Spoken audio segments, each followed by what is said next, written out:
Hey YouTube, it's your girl Duchess back for another review. This time we are looking at the Surreal Life Season 2, Episode 7, Leaving Their Mark on Medellin. Let's get into it. So Johnny is outside working out, reminding us how much he hates working out, and he don't trust anybody that pretends that they love it because it's torture for him, but he's a skater slash athlete, so yeah, that's his poison. Anyway, the family is still there and everybody is vibing except for Macy and Anissa. Macy realizes that she's overdoing the mom thing. Anissa is very frustrated. She's just ready to go back early. Like, she is over it.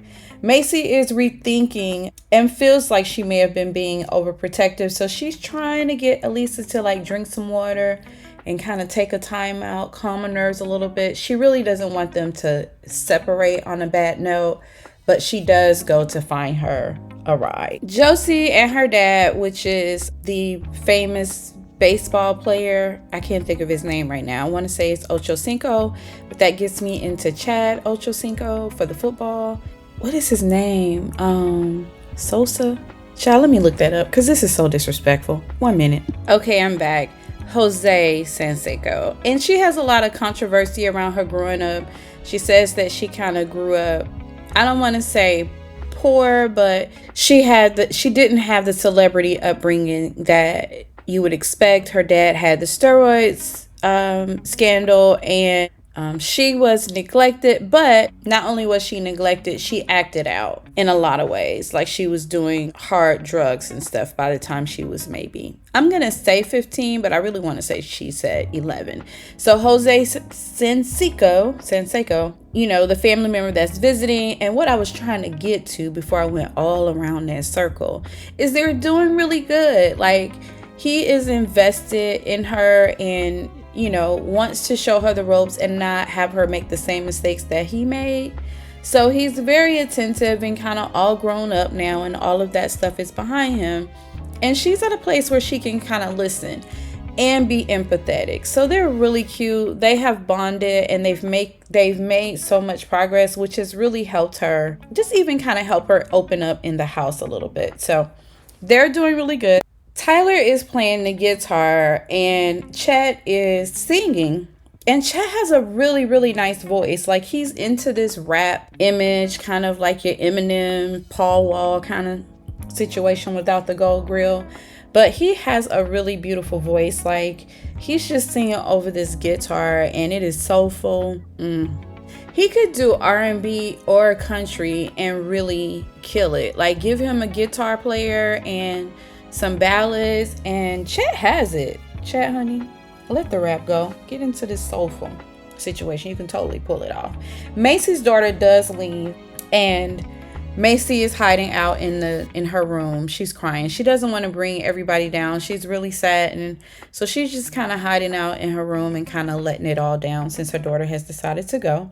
But she doesn't have to be in there that long because it's really time for the rest of the cast to go, so everybody's kind of saying their goodbyes and leaving. So in the next scene, Chet is by the pool just kind of hanging out by himself, reading his Bible, and OT and Josie walk up and they just start conversating, like the three of them, and of course they're talking about relationships and toxic girls and, you know, why are you single kind of thing. Like, Josie admits that she's the long text kind of girl, like, and they all kind of get a chuckle about that. Chet is in his confessional and he's noticed Chelsea. He thinks she's one of the most beautiful girls in the cast, and she really is. She hasn't dropped any signals for him though yet, so he doesn't really know if she's interested, but he said if she dropped that signal, he's all over it. He would go for it. Like, he'd jump on it. And in my head, it just kind of translates to me like, if she did, I'd hit. Anyway, back to their conversation. Chase admits that he has a hard time being faithful. Like, he's normally the one that causes the breakup in his relationships. He still has that dog in him, and he's not quite sure he's ready to let that go. I mean, he is a good guy, but I'm not boyfriend material. Josie is in her confessional, like, basically, I hear the red flags, I see them, but that little devil on my shoulder says I can change him. I mean, he probably can change for the right girl. Josie, I told you back in episode 1 and 2 to leave that alone, baby. I don't want to see you get hurt, honey. But anyway, back to this review. Macy and Johnny are in one of those rooms in their own world that they go into. They're doing another singing game, a cappella kind of thing that they do. Anyway, it's time for the first assignment, and they're going to go out in the culture and in the community and just kind of hang out a little bit. So the sprinters are there to pick them up, and suddenly they're what I would say downtown. Street markets, street food, people are dancing and, singing, kind of just doing their thing. It's a whole vibe out there. Chet is really enjoying himself. Like, he's completely submersed. He speaks the language very well. You would think it's his first language, how well he's speaking it. And he's speaking it to everybody. The kids, the women, the guys. Like, yeah, he's working it. The entire street. OT has some fans. So Kim is, I wouldn't say that she's in the confessional, but she's just talking about, like, OT's got fans here, and you see him taking pictures and just kind of hanging out and people noticing him. Macy has fans, like, she has the same, and people are doing the same thing, noticing her. And Kim is like, oh my God, I need a fan.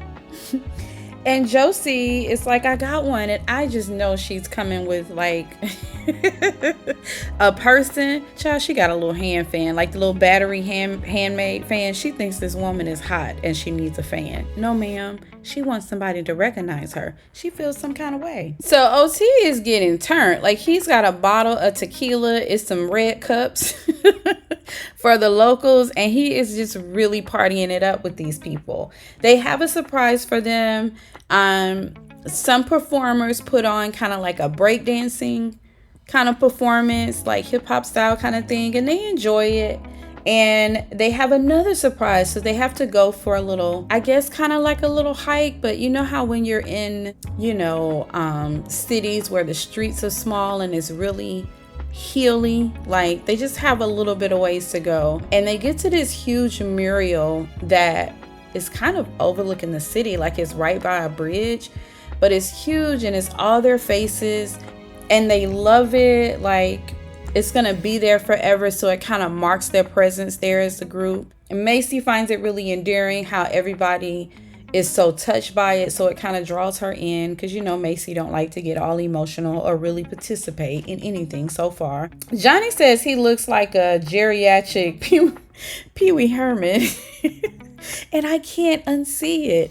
As a matter of fact, it reminds me of who I thought he was when I first saw him on the episode and couldn't think of the person's name. And then when the Olympic, professional skater came into play, it just kind of went out of my head. But I mean, that's probably a dig, the way that he said that, but it's really spot on and I can't unsee it. Chat is, of course, touched. Everybody really enjoys it. And so now we're back at the house with Chat and OT. And so they're having a kind of like a conversation, like they are really working out. Chet is really into his body, and you can tell he does have a nice body. So, but they talk about how bomb the conversation is with Josie, and he's getting like he probably shouldn't go there, but he really wants to go there. And it's funny how OT has kind of not really positioned himself, but he and Josie have kind of bonded, and he and Chet are also really tight. So I'm willing to guess that both of them talk to OT about each other, because it's kind of giving wingman or in-between person or matchmaker, but not really. But I just found that really interesting. So Chet says that, he could settle down. He's thinking that he could give it a try, really. I think he's picked up that Josie is not about that life if he wants to get with her, because she is kind of playing it off like she's not giving any signals at all. Like, he's the last person to know that she likes him and that she really does have a crush on him. Like, she actually admitted it in her confessional in this episode. Anyway, so he's kind of considering it, but he's still firm that he doesn't want to get married, which tells me he ain't ready to commit to nobody. but the cast decide that they're going to go and get tattoos. Everybody is going, sorta. Josie is going to get a little small cowboy hat, and Kim decides she's going to get the same tattoo that Josie gets. It's kind of weird that she wants to do that, because normally when people get matching tattoos, it's kind of like a bonding thing, someone that you know. But Josie goes with it. She also mentions that this is something that she would do with a close friend. She really particularly doesn't like that Kim is copying her tattoo. Like, she's low-key annoyed by it, but she doesn't want to be mean to her. So she decides to just kind of play along. Johnny and Macy are going to hang out. Like, they're not going. So they're in the room kind of making up excuses, coming up with their excuse on what they're going to tell people so they don't go. And so they come up with Johnny is going to be sick, and Macy's having like some tour issues that she has to take care of that keeps her from going out with them with this tattoo. What is his name? Tyler comes in the room. It's like, hey, you guys, like, we ready to go. And Johnny's like, I don't feel good, but he really doesn't sound convincing at all. Tyler's looking at them like, what are y'all doing? Like, what's going on? So Macy jumps in and she says his balls turn purple when he goes to tinkle. She didn't say tinkle. I didn't want to say the other word, so I just kind of inserted that. And Johnny totally goes along with it. Tyler is like, wait a second. And then Johnny is telling Tyler, and Macy can't go. She's got tour issues. So it's written all over his face, like, what are you guys up to? And so Macy tells Johnny, go ahead, show him your balls. Show him how purple they are. That pretty much takes care of it. Tyler exits stage left. And they're relieved. Macy is looking forward to kind of having some downtime. She always likes hanging out with Johnny. And they are planning a surprise bachelor party for Tyler. So when the cast gets back, they'll have the house decorated and ready to party. OT is in on it. He's the only other person that knows, because his job is to give them a 20-minute lead time when they're on their way back to the house. Meanwhile, the rest of the cast is getting their tattoos. And they don't really show them getting the tattoos, but we also visit Kim and Josie's situation, but not situation. Kim does get the cowboy tattoo. Josie is annoyed that she copied her, but the only person that know that is the viewers, because she's only expressing that in the confessional. She's not making it a big deal. So the tattoos are done. We are back at the house. Tyler is completely overwhelmed by the surprise. They pull it off. It is an indoor kind of disco skate rink night. And so everybody is on their skates. Chet can't really skate that well, but he's doing it. They're having a good time, vibing. Tyler is shocked that Macy spearheaded this for him. And, because they had kind of like their little riff at the beginning, but that is completely mended. He is giving his thank you speech. And of course, he loves everybody because Tyler is so open and so in love with the entire world. And it's really sweet. Macy is giving him a hard time, but in her confessional, she doesn't do it publicly. And, she's gotten to know Tyler, so she gets him. It's endearing how open he is. And she would never hurt his feelings publicly. So there's plenty of food too. So they start gathering around the food. Of course, there are no drinks because Tyler is sober. So they've taken all of that into consideration and they're having clean fun. Now they're going to do SEX games. And we're starting with Chet. Before we get to Chet, I have to say, OT has expressed he's fine with the no drinks, I guess, because, of course there's drinks in the house, but he wanted some strippers. Like, how do you have a bachelor party and no strippers? He gets over it, though. It wasn't that big of a thing, but he wanted strippers. I just thought I'd give him his special mention so that if there are any parties going forward, especially a bachelor party, and you are a friend of Chet, you gotta have some skirts up. Let's keep going. So starting with Chet, the question is, would you have sex with the last person that you slept with or your ex? And it gets a little awkward. And Chet says he would definitely do his ex because they have history there. They pan to Kim, and Kim looks dejected. That's the correct term. She does look dejected, and suddenly she needs to go and take a shower and kind of just blazes by Chet. I don't know if that's kind of like planned, but I'm like, so I mean, I really didn't buy that they was in that bathroom for an hour looking at wigs or trying on wigs and looking at Instagram.